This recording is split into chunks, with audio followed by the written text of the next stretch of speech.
오늘은 기독교 강요 제4권 제3장을 다루겠습니다. 칼빈은 기독교 강요 제4권은 교회론 그리고 교회와 국가와의 관계 이런 것들을 다루고 있는데 교회에 대해서는 성도들을 마치 어머니와 같이 돌보도록 하나님께서 교회를 세우셨다 이렇게 말씀하면서 어머니의 품을 떠난 자녀가 어머니의 돌봄을 받지 못할 때 굉장히 제대로 성장할 수 없는 것처럼 교회를 떠나면 제대로 성장할 수 없다 이렇게 이야기합니다. 그래서 성도는 교회를 떠나서는 안 되고 언제나 교회 안에 있어야 한다 하는 것이죠. 그리고 성도는 교회를 나누어서도 안 된다라고 말씀합니다. 교회는 하나가 되어야 한다. 그래서 교회를 자꾸 찢고 나누고 하는 이런 일들은 이것은 우리가 금해야 될 일이다라고 말씀하지요. 그러면 교회의 하나됨을 지키는 것은 무엇이냐? 그것은 교회의 징표라고 하는 것입니다. 교회의 징표는 말씀과 기도예요. 말씀과 기도가 교회의 징표지요. 이것이 은혜의 수단이면서 이 은혜의 수단을 통해서 교회를 세우게 되는데 말씀의 참된 선포, 성례의 정당한 집행, 그리고 권징의 신실한 시행, 이것이 이제 우리가 배운 교회의 징표입니다. 이 교회의 징표가 살아 있으면 교회이고 교회의 징표가 부패하면 거짓 교회다 이렇게 이야기하는 거죠.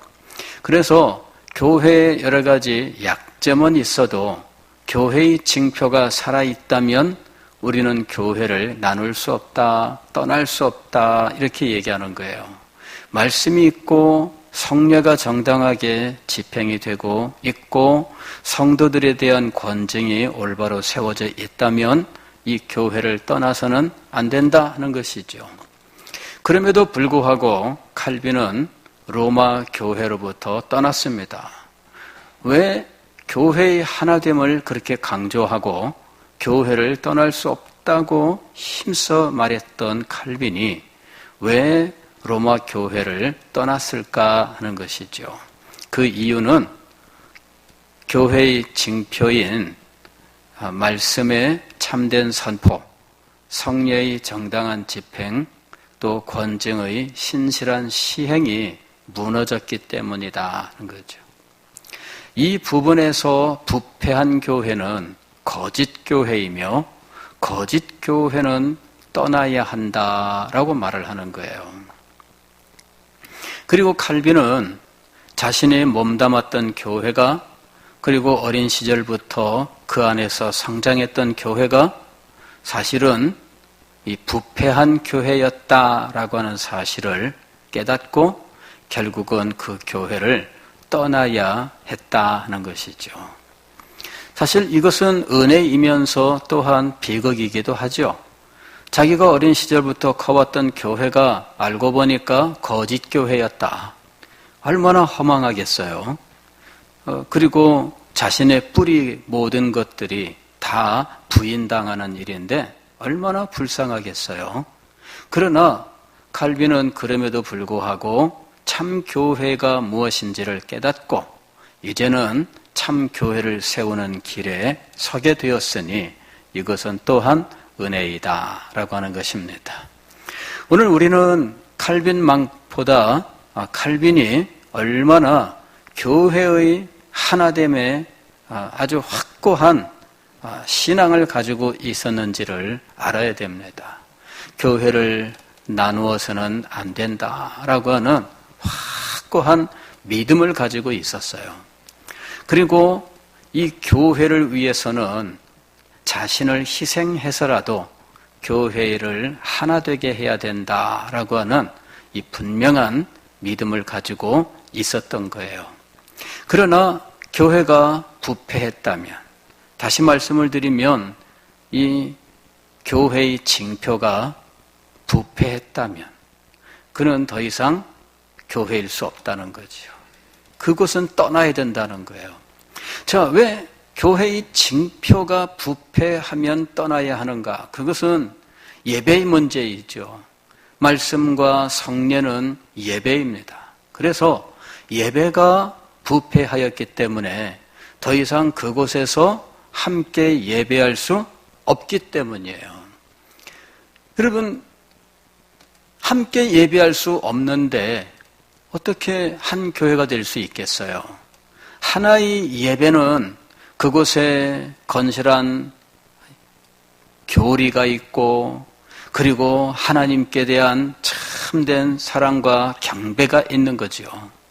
그것이 없이 이 부분이 부패하였다면 우리는 같이 예배를 드릴 수가 없습니다.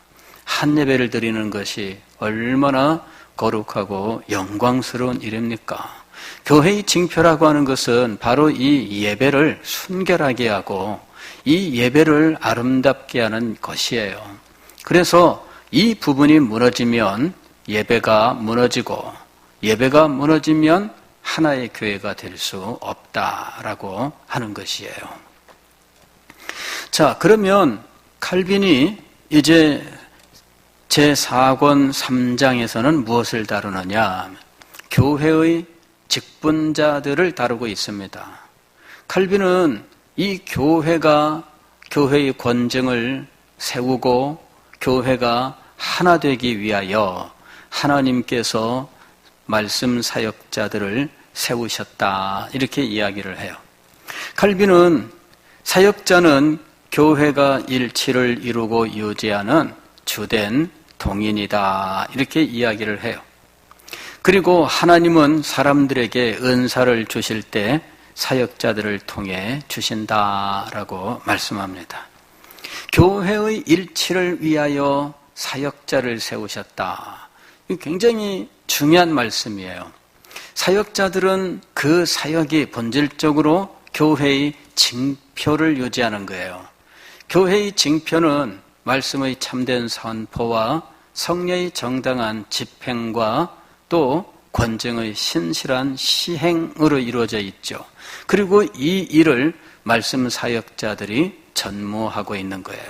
그들이 이 일을 오로지 붙들고 사역을 함으로 교회를 교회답게 세우고 교회를 하나로 유지하고 있다라고 하는 것이죠.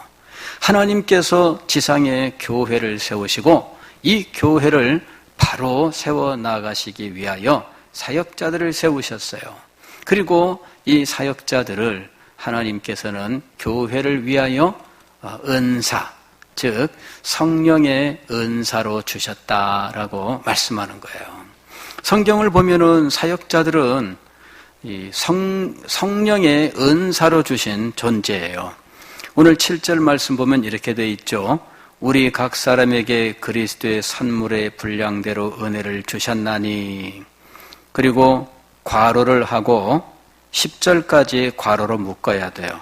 그 다음에 계속해서 연결되는 말씀은 그가 어떤 사람은 사도로, 어떤 사람은 선지자로, 어떤 사람은 복음 전하는 자로, 어떤 사람은 목사와 교사로 삼으셨으니.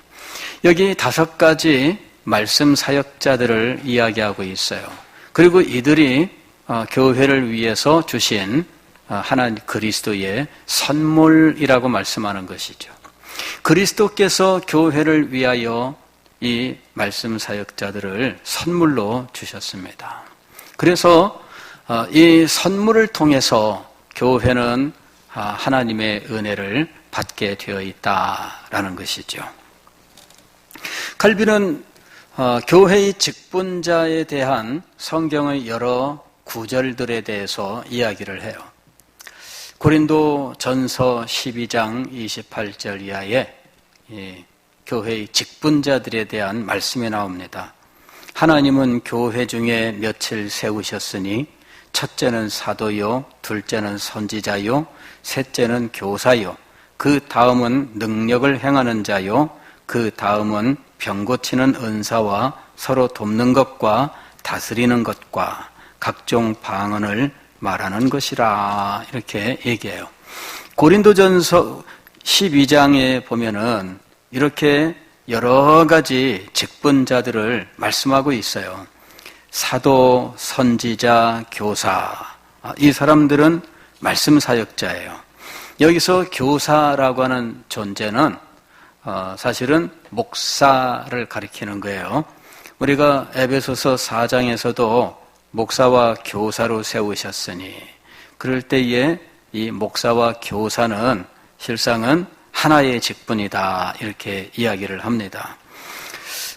특별히 구태여 구분을 한다면 목사는 설교를 하며 성경을 해석하고 성례를 집행하고 권징을 시행하는 직분을 가리키고, 교사는 성경을 해석하고 건전한 교리를 보존하는 일을 맡아 있다 이렇게 얘기하는 것이죠. 이럴 때 이 교사는 우리처럼 티처를 말하는 게 아니에요. 영어의 티처를 말하는 것이 아니라 닥터예요. 닥터.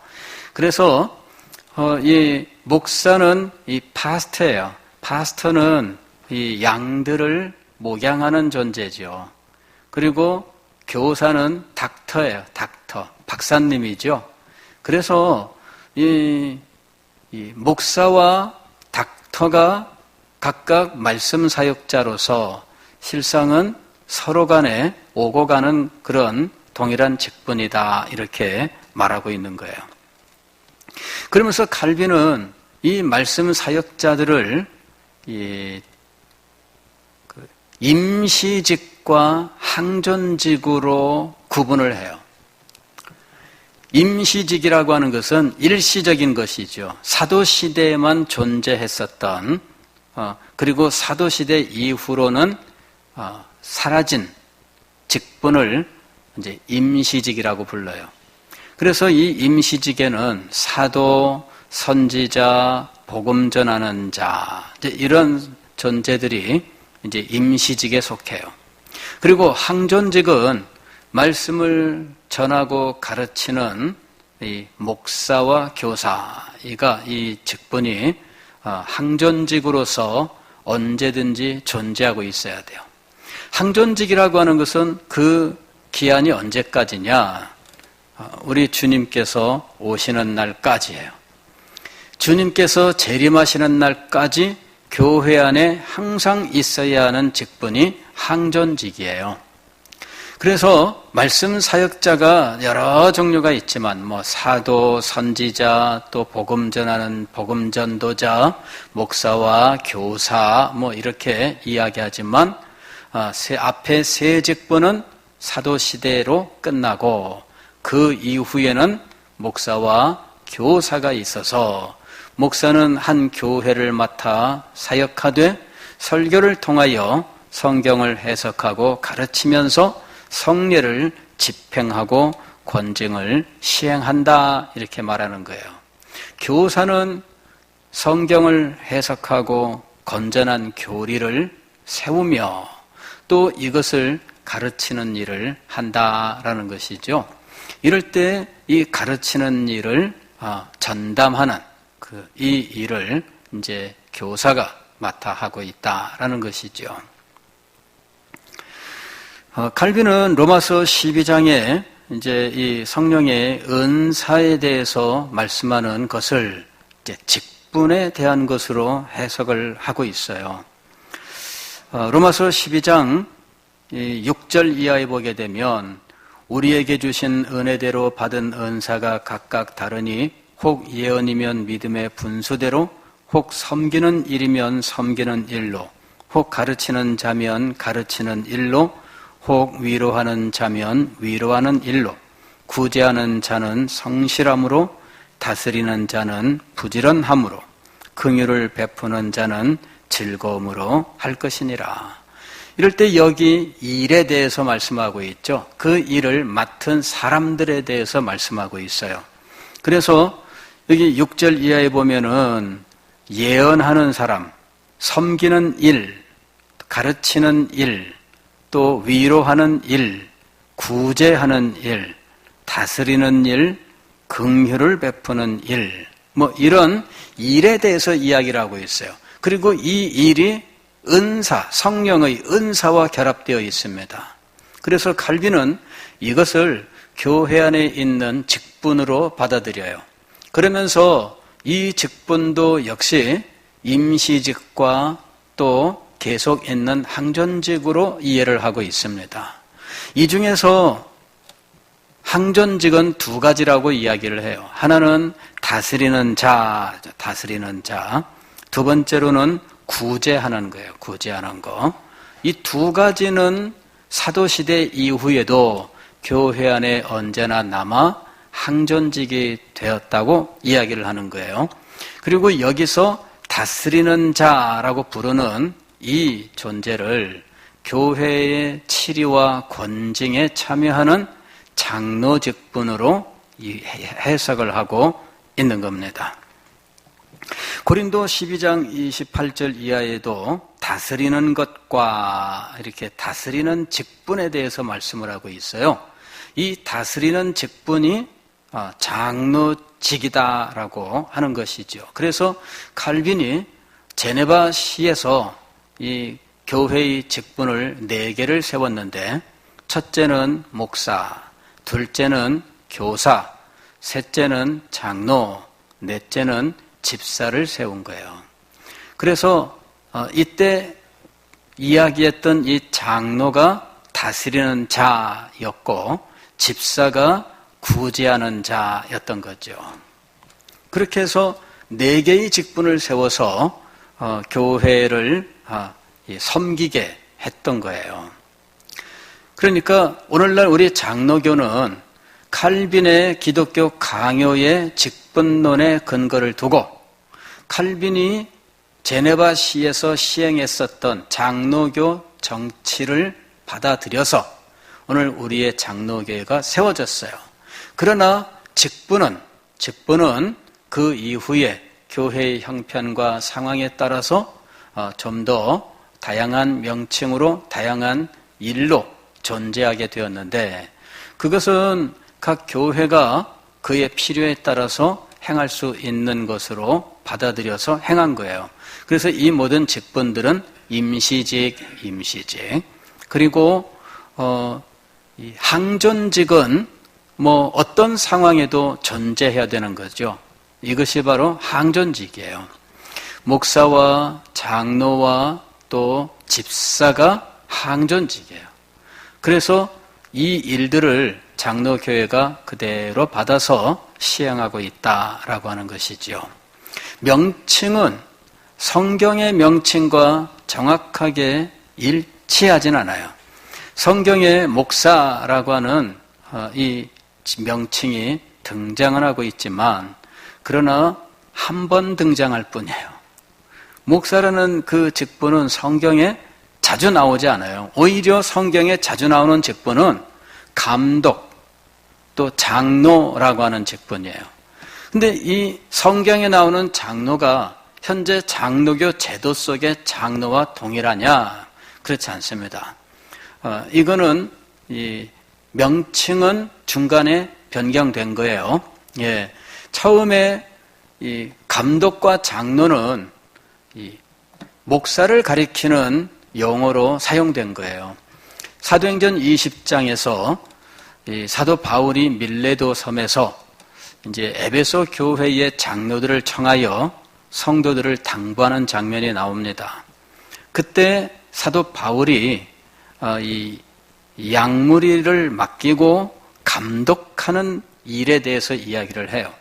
그래서 장로들이 감독과 동일하다 이렇게 보는 거예요.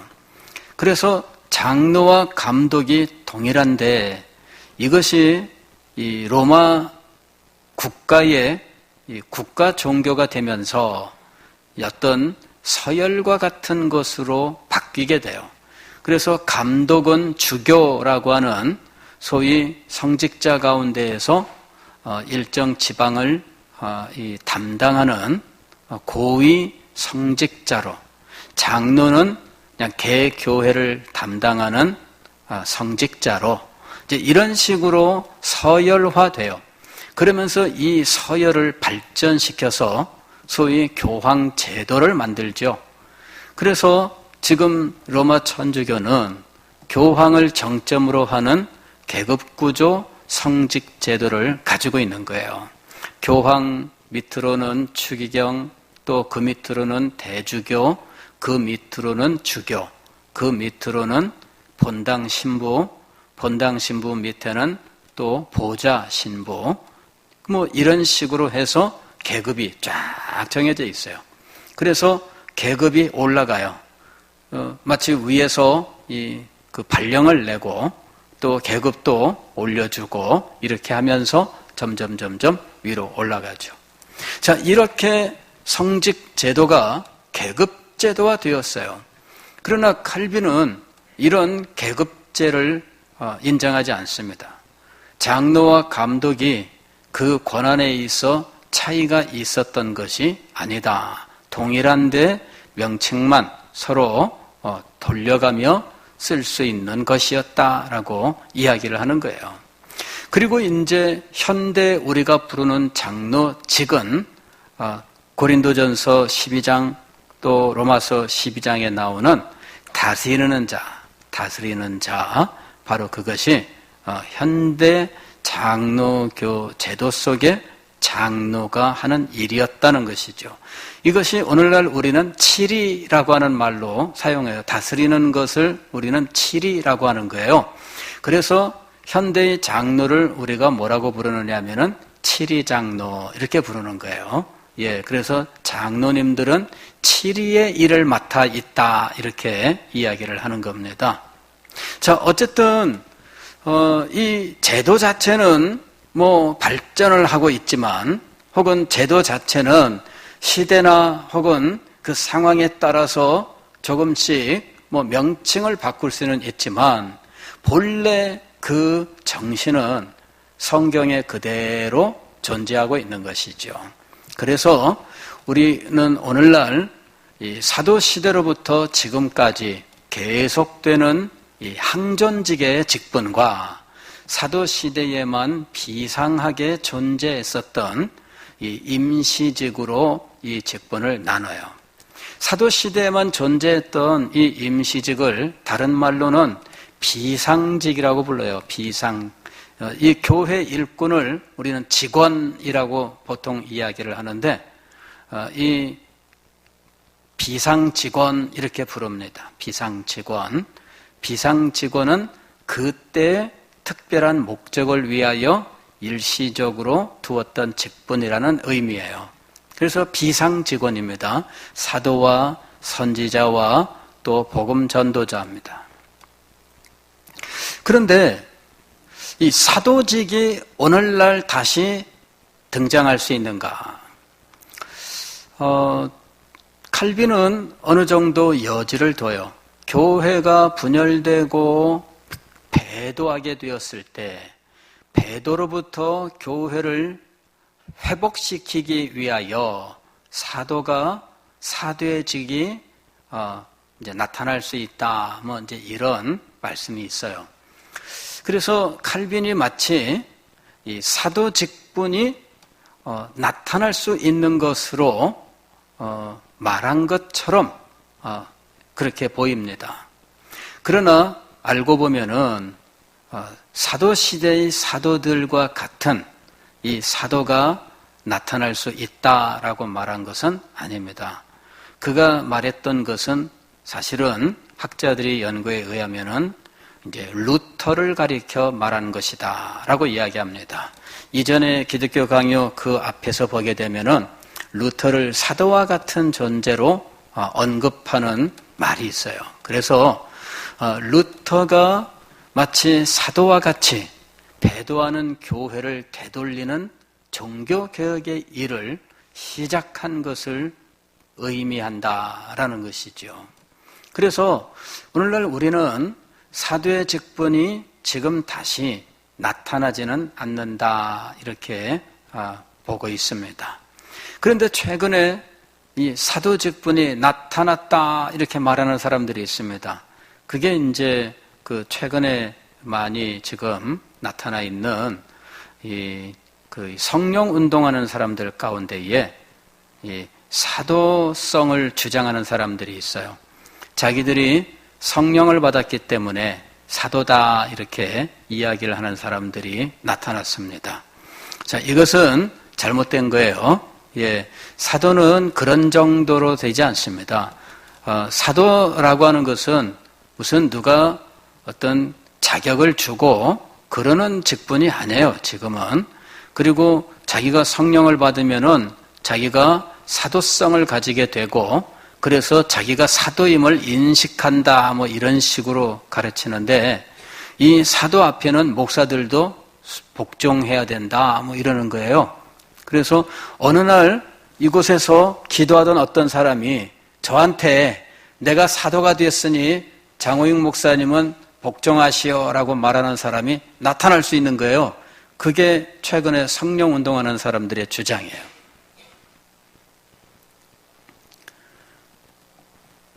그 사람이 사도라고 되었다는 것을 누가 증명해요? 본인이 증명하는 거죠. 그죠? 내가 성령께 사도로 임명을 받았다. 칼빈이 루터를 사도와 같은 인물이라고 말했던 이유는 증거가 나타났기 때문이죠. 교회를 새롭게 하는 종교개혁의 역사를 통해서 루터가 하나님께 특별하게 쓰임받은 증거가 나타났기 때문이에요. 그래서 칼빈은 루터를 사도와 같은 인물이라고 평가를 했던 것이지 그런 아무런 증거도 없이 어느 날 이 사람이 기도하다가 뭐가 뿅 하고 왔다고 해서 내가 사도요 이러면서 교회 안에서 이제는 목사님도 내 말씀에 순종하시오. 내가 말하는 건 성령의 말씀이다. 이렇게 주장하면 잘못된 것이다 라는 거예요. 그런 주장으로 사도성이 나타나는 것이 아니라 역사 속에서 교회를 완전히 새롭게 회복하는 놀라운 역사로 증명되어야 그 후에야 우리는 그가 하나님의 사도로 쓰임받았다라고 말할 수 있게 되는 거예요. 그러니까 사도의 직분은 비상한 것이고 임시적인 것이고 일시적인 것이었다라는 것입니다. 가령 현대의 사역자 가운데에 복음 전도자가 등장했느냐? 이제 복음 전도자로 우리가 받아들일 수 있을 만큼의 증거를 가진 사람은 아마도 현대의 인물들 중에는 이제 빌리 그레함 같은 사람을 들 수가 있을 거예요. 일부 어떤 분들은 빌리 그레함을 성경적인 이제 전도자라고 부르는 경우들이 있어요. 그런 경우에는 그 증거가 있는 거죠, 증거가. 그죠? 그래서 이 사람에게는 복음을 전파할 때 복음 전파에 그 탁월한 능력이 있어서 수없이 많은 사람들이 주님 앞으로 돌아오는 놀라운 역사를 이루게 되는 거예요. 그런 경우에는 증거가 확실하게 있는 것이죠. 그런 증거를 가진 사람들이 역사 속에 다수 존재하고 있어요. 그래서 그런 사람들은 가리켜서 우리가 복음 전도자 혹은 전도자라고 부를 수는 있겠는데 하나의 직분으로서 교회에 여전히 존재하고 있느냐? 그런 건 아니죠.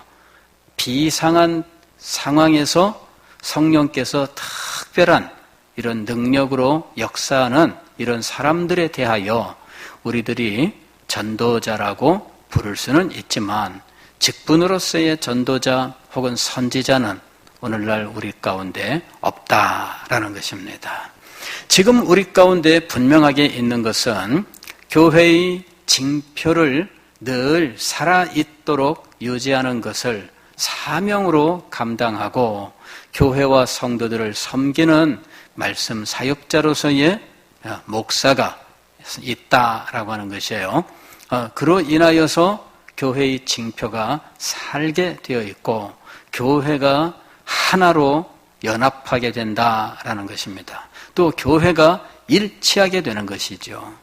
그 사역이 살아 있어야 건전한 교리를 보존할 수가 있고 복음을 생생하게 선포할 수 있게 되는 거예요. 이것이 살아 있어야 교회의 모든 지체들, 그 마디마디들이 다 연합하고 연결되어서 하나가 될 수 있는 거예요. 그래서 이 말씀 사역자를 칼빈은 근육이 뭐예요? 우리 몸이 이렇게 하나의 육체를 이룰 수 있는 것은 우리 몸에 근육이 있기 때문이에요. 근육이 사라지면 어떻게 돼요? 근육이 사라지면 해골이 되는 거예요, 해골. 해골은 뼈가 그냥 다 흩어져요, 사방에. 그죠? 그러나 근육이 있으면 어때요? 근육이 있으면 흩어지지 않고 하나로 뭉쳐 있어요. 근육이 죽어 있으면 어떻게 돼요? 그러면은 무기력하게 되는 거죠. 여러분, 근육이 무기력하게 되는 질병이 있어요. 굉장히 무섭죠? 그게 무슨 병이에요? 파킨슨씨 병이에요. 파킨슨씨 병. 들어보셨죠? 예. 근육이 무력해져요. 근육이 굳어지는 병이죠.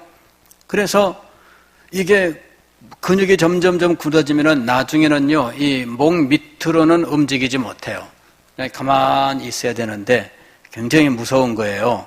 그래서 교회에서는 이 모든 지체를 하나로 연결할 뿐만 아니라 모든 지체들이 힘있게 살아서 역사하게 만드는 이 근육에 해당하는 사역이 바로 말씀 사역자다라고 하는 거예요. 그러니까 말씀 사역자가 영적으로 살아있고 그리고 그의 사역이 생생하게 있어야 온 교회가 살아나는 거예요. 그래야 근육들이 힘을 쓰게 돼요. 근육이 약해지면 어떻게 돼요? 그러면은 온 사방에 병이 생기게 되는 거예요. 저도 나이가 드니까 옛날 같지 않아요. 막 이런 데도 물렁물렁해지고 말이죠. 예. 이게 근육이 빠지고 약해지니까 이제부터는 어떤 일이 생기느냐. 멀쩡하던 척추도 뒤틀리고, 그죠? 몸의 자세도 바르게 되지 않고, 그러면서 여기저기 이 자세가 무너지면서 척추와 관련된, 신경과 관련된 질병들이 발생하게 돼요. 그래서 이 좌골신경통, 그 다음에 척추 이 협착증, 그 다음에 디스크, 이런 것들이 발생하면서 힘을 못 쓰죠. 어떤 사람이 어느 날 걷지도 못하고 아이고 그거 이러고 와요. 아니 어제까지 멀쩡하던데 왜 그래요? 그랬더니 이거 세숫대를 들다가 삐끗해가지고 그러는 거예요. 그거 왜 삐끗할까요? 근육이 잘못된 게 근육이. 그러니까 근육이 힘이 있을 때는 어때요? 그때는 웬만큼 자세가 잘못돼도 무거운 것도 번쩍번쩍 들어요. 그런데 근육이 사라지게 되면 이게 자세를 아무리 어떻게 해도 허리에 무리가 가요. 무릎에 무리가 가요. 그래서 이런 몸을 제대로 유지할 수 없는 상태가 된다라고 하는 것이죠. 그래서 이 근육을 잘 발전시키는 것이 중요한데 근육에 해당하는 직분이 무엇이냐? 말씀 사역자다는 거예요. 말씀 사역자가 깨어 있어야 되고요. 말씀 사역자가 그 영적으로 살아 있어야 돼요. 그리고 그 교회의 징표가 살아 있어야 돼요. 그래야 교회 전체적으로 근육이 힘을 얻는 거예요. 그리고 이 근육을 잘 유지하고 이 근육이 계속해서 힘을 낼 수 있도록 여러 직분자들이 함께 힘을 모아서 이 교회를 세워나가는 거예요. 그게 바로 장로님의 역할이고 또 우리 집사님들의, 권사님들의 역할인 거예요. 그 역할들이 이루어져야 그리스도의 몸된 교회, 몸의 몸, 이 몸이 튼튼하고 건강하고 힘있게 세워질 수 있다라고 하는 것이죠. 우리가 아까 에베소서 4장의 말씀을 읽었는데 여기 보면은 이렇게 되어 있습니다. 13절 이하에 보면은 우리가 다 하나님의 아들을 믿는 것과 아는 일에 하나가 되어 온전한 사람을 이루어 그리스도의 장성한 분량이 충만한 데까지 이르리니 그랬어요. 이게 몸을 이루고 그리스도의 장성한 분량에까지 충만, 즉 가장 힘있고 능력 있는 상태죠. 그 상태까지 가도록 누가 이런 일을 한다고요? 말씀 사역자가. 그 다음에 계속 보면 이렇게 되어 있어요. 15절 보면은 오직 사랑 안에서 참된 것을 하여 범사에 그에게까지 자랄지라 그는 머리니 곧 그리스도라. 그에게서 온 몸이 각 마디를 통하여 도움을 받음으로 연결되고 결합되어 각 지체의 분량대로 역사하여 그 몸을 자라게 하며 사랑 안에서 스스로 세우느니라. 이 몸을 세워가는 거예요. 즉 교회의 직분자들은 그리스도의 몸을 세우기 위하여 서로 협력하고 하나가 되어서 힘을 써야 된다. 교회가 그리스도의 몸으로 건강하게 힘있게 능력있게 세워져야 교회에게 주신 사명을 힘있게 감당할 수 있는 것입니다. 모든 직분자들을 주신 의미를 알고 그 직분에 어떤 역할을 하는지를 알고 이것을 잘 세워나가 하나님의 교회를 아름답게 세우고 이 교회를 통해서 하나님의 크신 은혜와 축복을 받는 우리가 될 수 있기를 주의 이름으로 축원합니다.